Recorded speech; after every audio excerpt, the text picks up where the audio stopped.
وہ کس طرح سے ہوا، کس طرح سے وحی کا نزول ہوا ہے. پہلی جو چیز ہے اس کو سمجھ لیجئے آپ کہ اللہ تعالیٰ کا قرآن مجید میں ارشاد ہے لو انزلنا هذا القرآن على جبل، کیا ہے آگے؟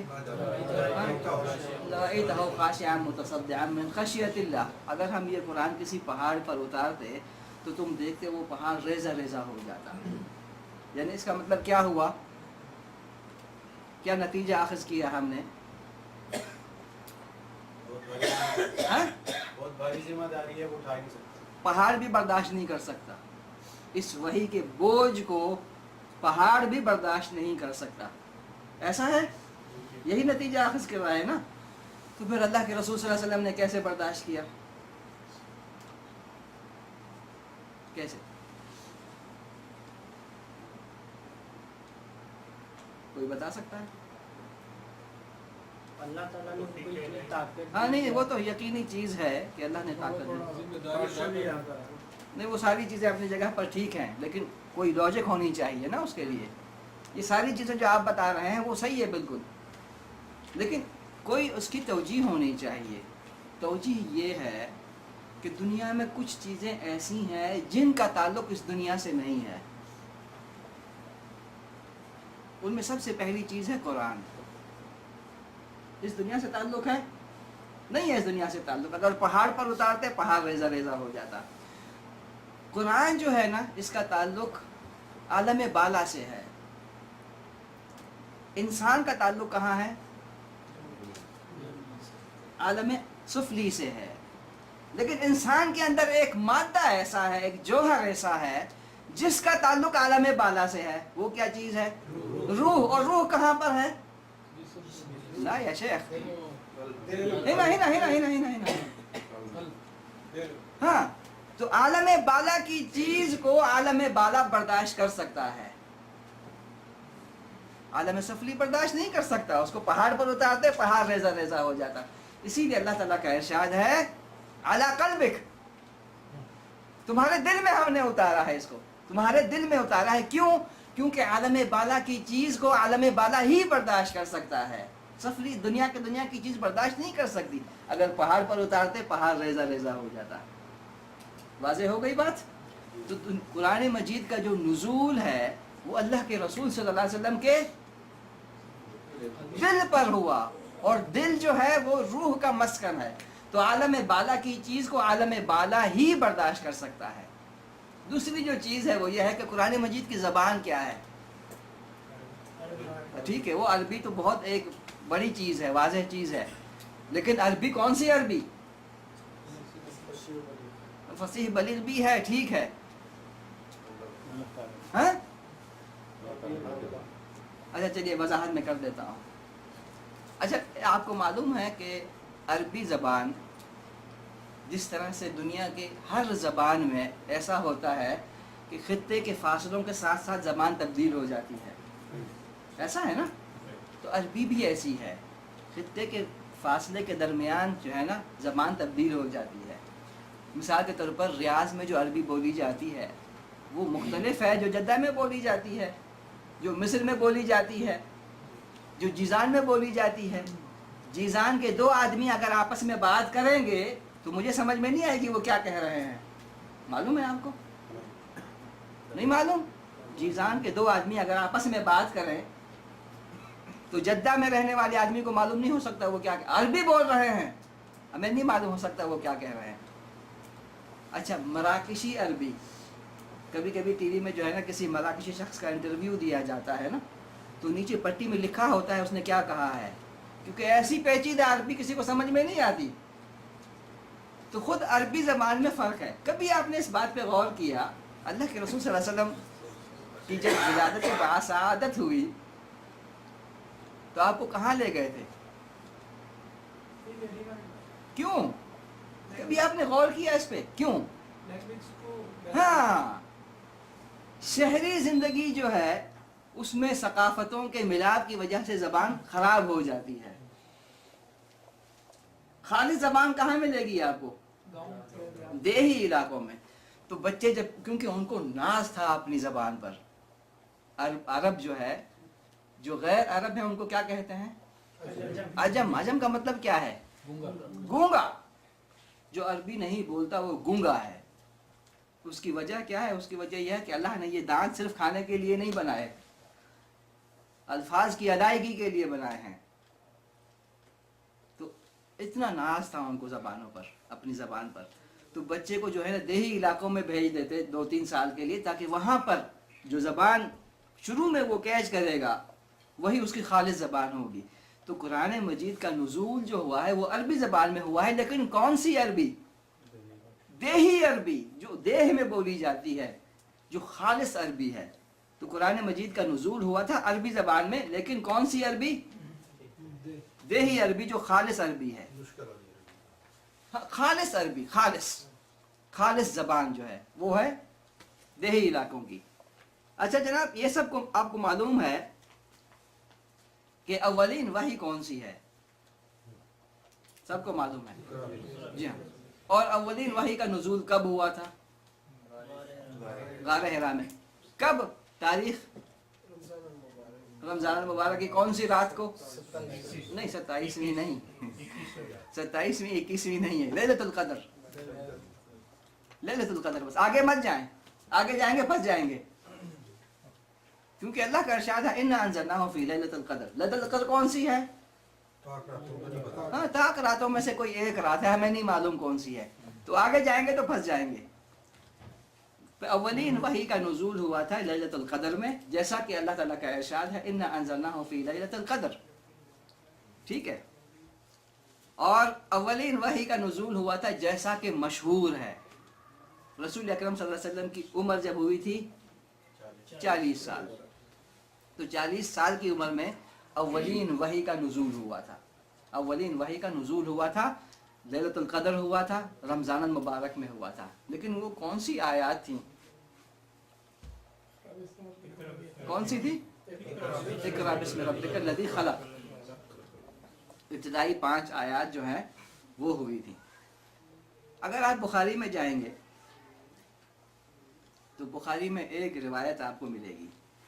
وہ روایت میں آپ کے سامنے رکھنے جا رہا ہوں.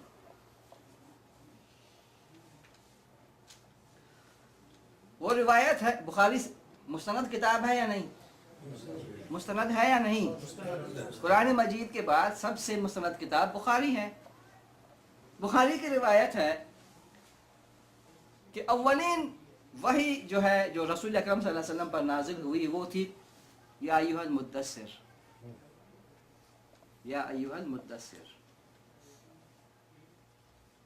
اچھا، وہ واقعہ آپ کو یاد ہے جب اللہ کے رسول صلی اللہ علیہ وسلم گھر میں آئے اور فرمایا مجھے اڑاؤ مجھے اڑاؤ؟ وہ کب ہوا تھا واقعہ؟ پہلی وحی پر ہوا تھا. اچھا، اس کو تھوڑی سی سمجھنے کی ضرورت ہے. اولین وحی جو ہے، اولین، اس سے پہلے کوئی وحی فرشتہ نہیں اترا. وہ ہے اقرأ بسم ربک الذی خلق. وہ 5 آیتیں جو نازل ہوئی تھیں. اس کے بعد یہ واقعہ نہیں ہوا تھا زملونی زملونی دثرونی دثرونی کا. اس کے بعد وحی کا نزول منقطع ہو گیا ایک عرصے تک.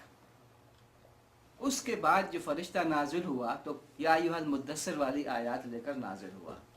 تو دونوں روایتیں اپنی جگہ پر صحیح ہیں. جو روایت کہتی ہے کہ اولین وحی اقرا ہے، اور وہ روایت جو کہتی ہے اولین وحی یا ایھا المدثر ہے. کیسے؟ وہ اس طرح سے، اس بات کو نوٹ کر لیجیے. اللہ کے رسول صلی اللہ علیہ وسلم کو نبی بنایا گیا تھا اقرا کی آیات میں، اور اللہ کے رسول صلی اللہ علیہ وسلم کو رسالت دی گئی تھی یا ایھا المدثر. آگے کیا ہے؟ ہاں، اب یہ رسالت دی گئی ہے، ورنہ پہلی آیت میں کوئی رسالت نہیں ہے نا. کیا کرنا ہے؟ اقرأ بسم ربک الذی خلق خلق الانسان، کوئی بات نہیں ہے اس میں، کوئی حکم نہیں ہے. تو علماء کرام کہتے ہیں نبئ باقرأ، نبئ باقرأ، اقرا سے نبی بنائے گئے. وارسل بالمدثر، اور مدثر سے رسول بنائے گئے. تو یہ اولین، دونوں اولین ہیں، اس میں کوئی شک نہیں ہے. اچھا چلو، اب تک جو باتیں میں نے کی ہیں وہ سمجھ میں آ رہی ہیں؟ آگے بڑھیں. جی، ایک ہی آدمی کہہ رہا ہے بالکل بڑھیں. ایک سوال ہے. ہاں پوچھیں نا، سوال کریں گے تو مزہ آئے گا. یہ جو پہلی وحی نازل جب ہوئی ہے